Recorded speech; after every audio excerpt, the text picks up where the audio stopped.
Welcome to the SAN Science Experience, your source for the most current and impactful research and preprints in science. Before we dive into today's fascinating topic, please take just a moment to like this video and subscribe to our channel. It really helps support the SAN Science Experience and allows us to keep bringing you these deep dives into groundbreaking science. Okay, so let's unpack this. For decades really, the prevailing wisdom in aging research has been pretty clear. Reducing protein synthesis is a pathway to longevity. It's almost felt like this universal rule, something we see across lots of species. But what if we told you that some cutting-edge science is challenging that very idea, at least in certain crucial parts of the body?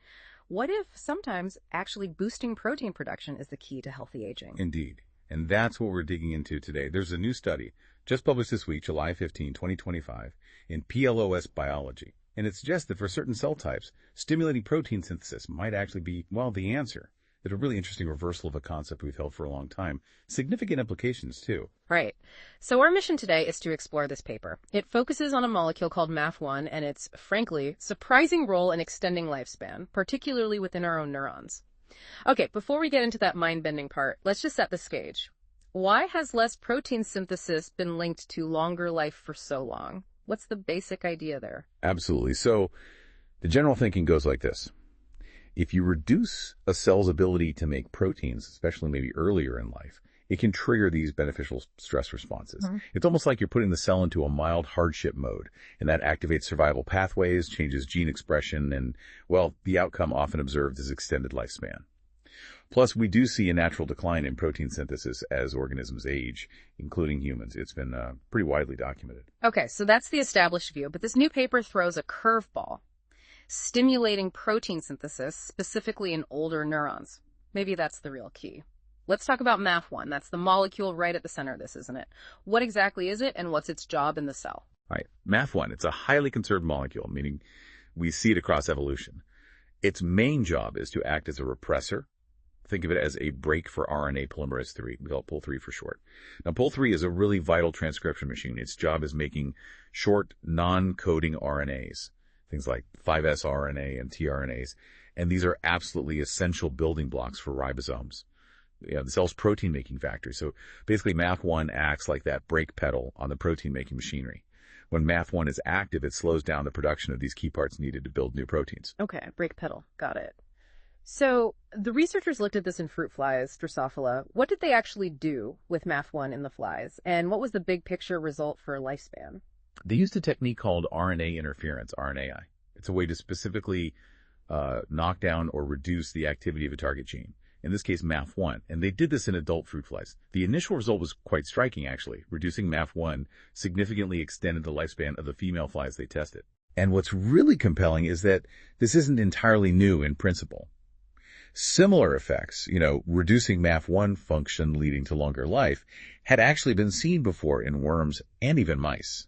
So it suggests this isn't just some weird fly thing. It seems to be a broadly conserved mechanism. So just easing off that MAF1 brake on protein production made them live longer. That directly challenges the old idea right there. It really does. It appears to be a genuine reversal, at least in this context. Every study has nuances, but the findings here are pretty robust. But you mentioned context. Was this benefit seen everywhere in the fly, or was it more specific? Because that seems really important. Exactly. That's a crucial piece of the puzzle. They found that MAF1 limits longevity, specifically when acting within adult neurons. Ah, okay, only in neurons. Yeah. They noted MAF1 is highly expressed there, and when they tried knocking down MAF1 in other tissues, say the gut or the fat body, they just didn't see that same lifespan extension. This cell type specificity is really a key finding. It suggests the brain might have unique requirements as it ages. Maybe different rules apply compared to dividing cells elsewhere. They even saw that the way Pol III activity declines with age looked different in the brain versus the gut. It reinforces that idea. And was this just in female flies? Often aging studies show big differences between sexes. Good question. They primarily focused on females because flies often show greater lifespan changes there, more plasticity. But they did check in males too. And yes, neuronal MAF1 knockdown also extended lifespan in male flies, although the effect was a bit more modest. So it seems the basic mechanism holds true for both sexes. Okay, so longer life, specifically driven by neurons. But we always say it's not just about years of life, but life in those years. Did reducing MAF1 in neurons also make the older flies healthier? Absolutely, and that's critical. Yeah. This study showed that starting this MAF1 knockdown in adulthood, just in the neurons, significantly delayed the usual age-related decline in neuromuscular function. They specifically looked at climbing ability, which is a standard measure in flies, and it was improved in the older flies. Better movement. And also better sleep. It improved what they call sleep consolidation. It helped prevent that age-related pattern where total night sleep drops and sleep becomes more fragmented, more bouts of waking. So better quality sleep, too. Wow, climbing and sleep improvements. But you also mentioned something about the gut. That seems surprising, affecting an organ so far away from the brain. How does that work? Yeah, that was remarkable. Even though the change was made only in neurons, it actually reduced the age-related loss of gut barrier function. They call it leaky gut. They measure this with a pretty cool Smurf assay. Flies drink blue dye, and if their gut barrier is leaky, the dye gets into their body cavity and they literally turn blue, like a Smurf. And the flies with neuronal MAF1 knockdown were much less Smurfy in old age. It really suggests benefits extending beyond the nervous system, maybe through brain-gut communication pathways. Fascinating. Okay, let's get into the how. What's going on inside those neurons? What's the mechanism linking less MAF1 to longer, healthier lives? Right, the mechanism. The key seems to be 5S RNA and overall protein synthesis. They found that reducing MAF1 rescued the age-related drop in 5S RNA levels, specifically in the brains of older female flies. And 5S RNA is crucial because it's an essential structural component of the ribosome, the protein-making machine itself. So if you don't have enough 5S RNA, your ribosomes don't work properly. And they showed this rescue wasn't just random. It actually required specific helper proteins, transcription factors called TFIIIA and TFIIIC, which are needed for Pol III to correctly make that 5S RNA. It's about maintaining the machinery properly. Okay, so maintaining the ribosome parts. And what about the actual output, the protein production? It's exactly. Consistent with rescuing the 5S RNA, they found that losing neuronal MAF1 significantly rescued the decline in overall protein synthesis in the older fly brains. It suggests that by taking that MAF1 break off, the neurons could keep up their protein production capacity even as they aged. And that's likely crucial for maintaining function, repair, everything neurons need to do. This naturally leads to a big question. If boosting protein synthesis helps neurons in normal aging, could it also be relevant for age-related diseases? Like neurodegenerative conditions? Well, that's a really important potential implication, and they tested it. Yeah. They used a Drosophila model for C9orf72 repeat neurotoxicity. These repeats are a common genetic cause of human neurodegenerative diseases, specifically ALS and frontotemporal dementia, FTD. Okay.